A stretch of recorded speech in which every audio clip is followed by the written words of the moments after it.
مفاد پرست رہنماؤں کے حلقوں میں عقل کی بہت مخالفت کی جاتی ہے اور صرف جذبات کی طرف ابھارا جاتا ہے، اس کی مارکیٹنگ ہوتی ہے، تاکہ مقصد یہ ہوتا ہے کہ آپ ان کے نفسیاتی غلام بنیں اور اپنی عقل پر اعتماد نہ کریں بلکہ انہی لیڈر کی عقل پر اعتماد کریں، یہی بات آئے گی۔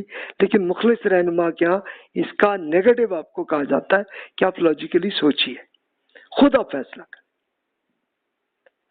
مفاد پرست رہنماؤں کہ ہاں کوئی مخصوص شخص یا گروہ کو مخالف قرار دے کہ اس کی کوئی تردید، تفسیق اور تکفیر، یعنی اس کو کفر یا یہ جناب فاسق ہے، یہ جناب کافر ہے، گمراہ، اس طرح کا بہت توانائیاں پوری نظر آپ کو آئیں گی، لیکن مخلص رہنما کسی کے نام پہ تنقید نہیں کرتے، اور جو ان کے خیال میں غلط ہوتے ہیں تو بس صرف غلطی بتا دیتے ہیں، کسی کو کافر، غالب اور فاسق اور گمراہ اور کچھ اور ایسا لفظ نہیں کہتے۔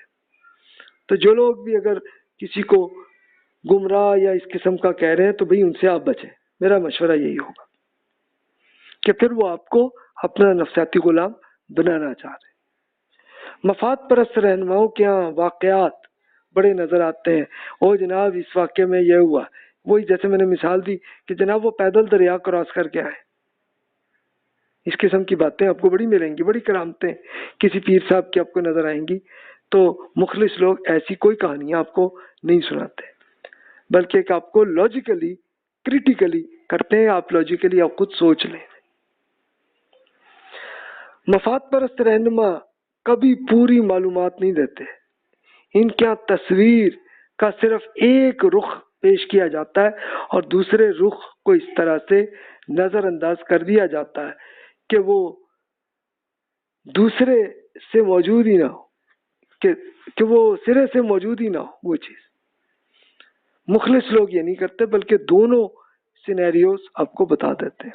یعنی مثال کے طور پر آپ کو ملیں گی کہ آپ کو وہ کسی کی اگر تنقید کرنی ہے نا تو اس کی بات کو اس کا چھوٹا سا ٹکڑا ہوا ایک نکال کے ان کی کتاب سے ذرا سا حصہ دکھا کے آپ کو کرتے دیکھو جی کتنی گمراہی وہ کر رہے ہیں، یا مثال کے طور پر انہوں نے کوئی اگر لیکچر کیا ہے یوٹیوب میں تو اس کا تھوڑا سا حصہ کاٹ کے آپ کو اتنا ہی دکھائیں گے اور پوری بات نہیں سامنے کریں گے۔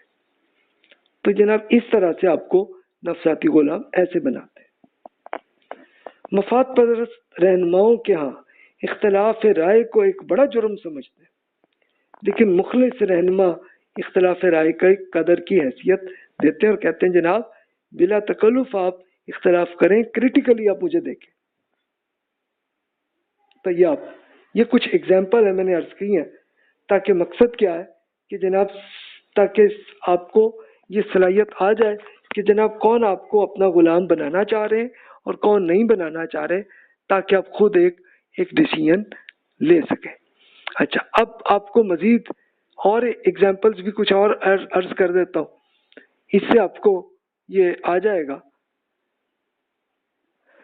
کہ تاکہ جس سے آپ کو کریٹیکلی آپ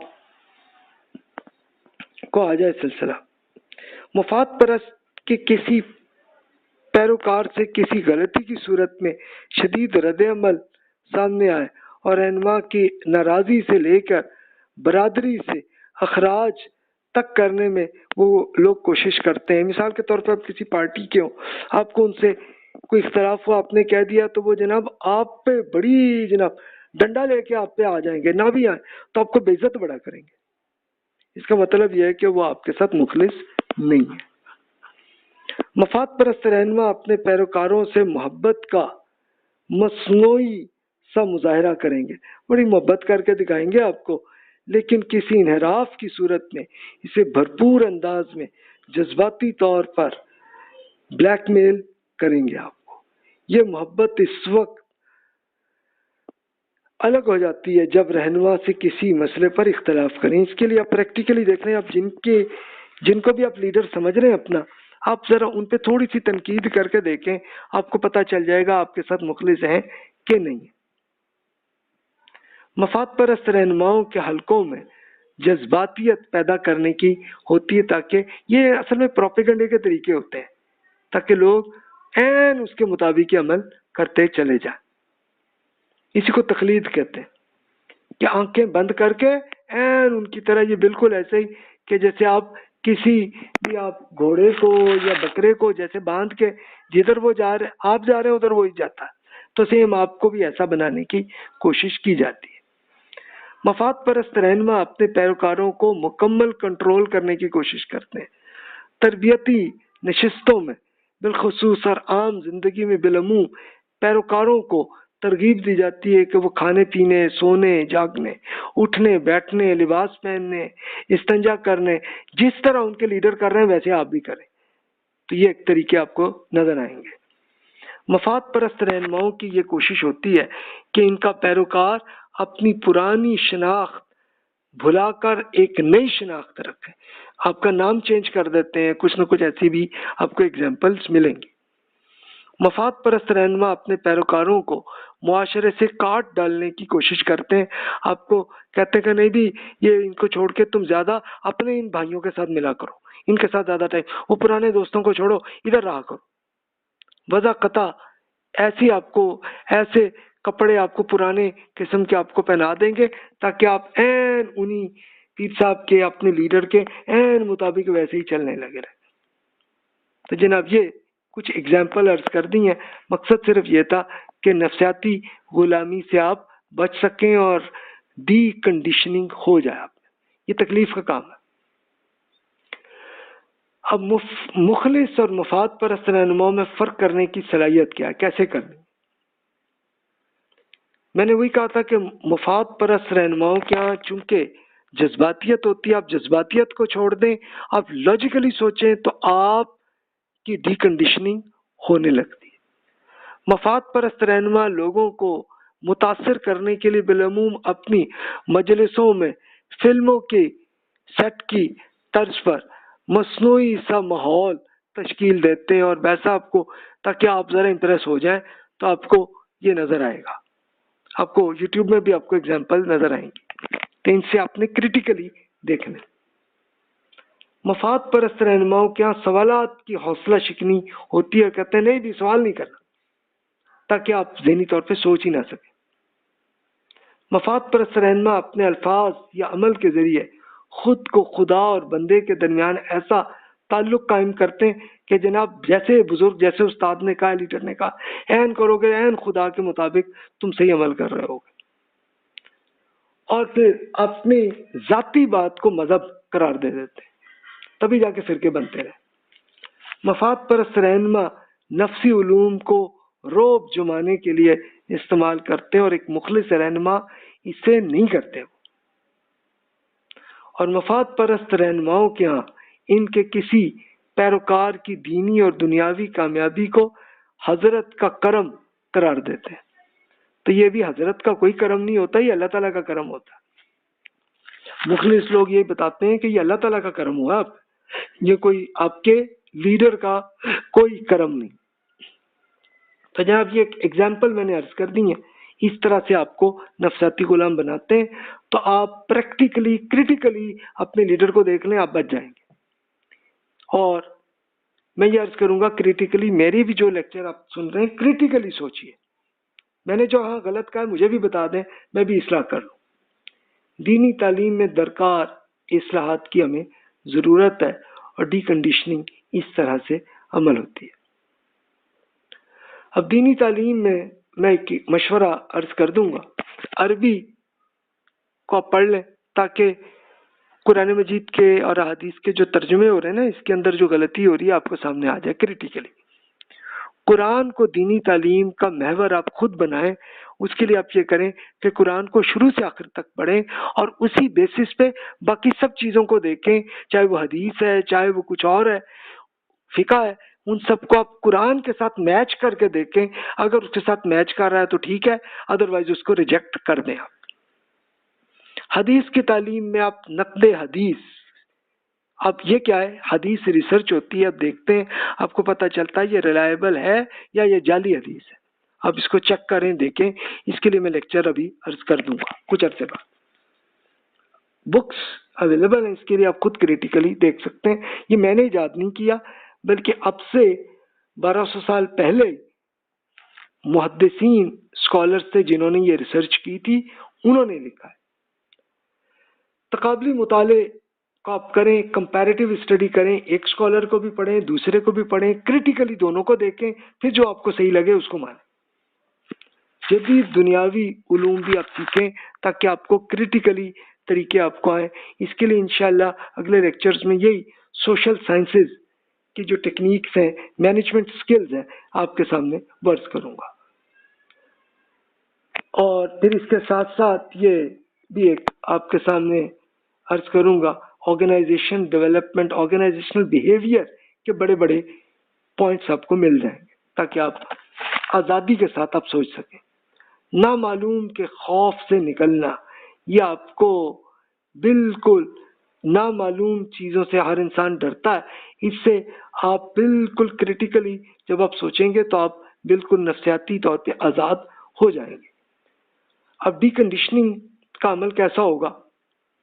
اس شخص میں حق پرستی کے ذریعے ایک خاص حمیت اور غیرت ہو، تاکہ بالکل حق کو ہم نے سمجھنا ہے.